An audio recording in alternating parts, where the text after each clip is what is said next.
மாண்புமிகு பேரவைத் தலைவர் அவர்களே, எதிர்க்கட்சித் தலைவர் மாண்புமிகு எதிர்க்கட்சித் தலைவர் அவருடைய உரையில் ஒரு தவறான தகவலை கொடுத்தார்.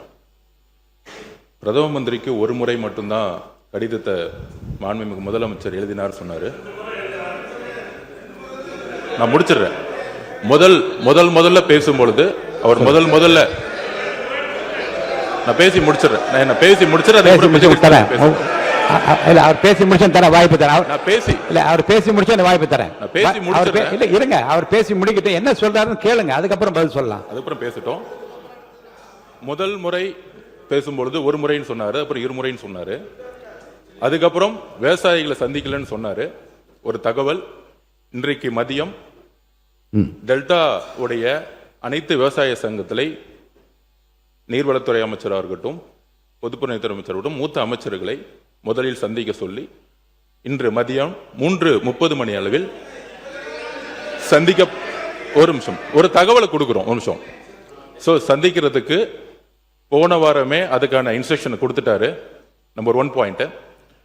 எதிர்க்கட்சி தலைவரை பார்த்து ஒரே ஒரு கேள்வி கேட்கிறேன், அதுக்கான விளக்கத்தை இங்க பதிவு செய்யணும்.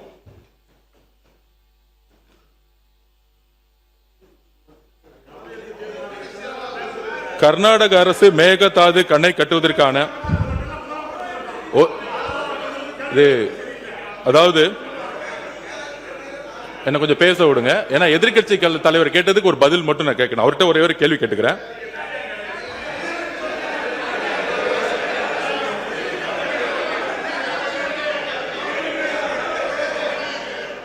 திரு மு.க. ஸ்டாலின் அவர்களின் தலைமையில் நடைபெற்ற திமுக ஆட்சியில் கர்நாடக அரசு மேகதாது அணை கட்டுவதற்கான திட்ட அறிக்கையை கர்நாடக அரசு தயார் செய்த நிலையில் அதை எதிர்த்து உச்ச நீதிமன்றத்தில் தமிழ்நாடு அரசு மனு தாக்கல் செய்தது.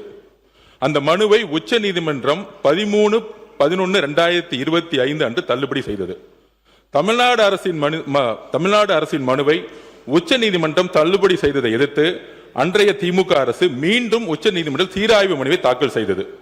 அந்த சீராய்வு மனுவும் 15/4/2026 அன்று உச்ச நீதிமன்றத்தால் தள்ளுபடி செய்யப்பட்டது. அதையடுத்து மறு சீராய்வு மனுவை அன்றைய திமுக தலைமையிலான தமிழ்நாடு அரசு உச்ச நீதிமன்றத்தில் தாக்கல் செய்தது. தமிழக உரிமையை காக்கும் கடைசி வாய்ப்பாக இருந்த அந்த மனு மீதும் கவனமாக உரிய வாதங்களை வலுவாக முன்னாள் முதலமைச்சர் திரு மு.க. ஸ்டாலின் அவர்கள் தலைமையிலான திமுக அரசு எடுத்து வைக்கவில்லை. அதை எடுத்து உச்ச நீதிமன்ற தலைமை நீதிபதி அமர்வு மறு சீராய்வு மனுவை 25/4/2026 அன்றும் தள்ளுபடி செய்தது. 3 முறை தள்ளுபடி செய்ததுக்கான விளக்கத்தை மாண்புமிகு எதிர்க்கட்சி தலைவர் இங்கு விளக்க வேண்டும். இந்த உச்சநீதிமன்றத்தில் இந்த டிபிஆர் கேஸ தள்ளுபடி ஏன் சந்திச்சுன்னு அவங்களுடைய திமுக ஆட்சியில தான் இந்த மேகதாது விஷயமா உச்சநீதிமன்றத்தில் 3 முறையும் தள்ளுபடி செஞ்சாங்க. அது எதனால தள்ளுபடி செஞ்சு எதிர்க்கட்சி தலைவர்கள் சொல்லட்டும். நாங்கள் புதிய அரசை எங்களுடைய மாண்புமிகு முதலமைச்சர் வந்திருக்கோம். 3 முறை உச்ச நீதிமன்றத்தில் திமுக தலைமை அரசு மேகதாது அப்பீல்ல ஏன் தோத்தாங்கிறத எதிர்க்கட்சி தலைவர் சொல்லட்டும். ஒருத்தர் அவங்க பேச போறாங்க. மாண்புமிகு உறுப்பினர் உட்காருங்க, அவங்க பேசட்டும். யாராவது ஒருத்தர் பேசுங்க.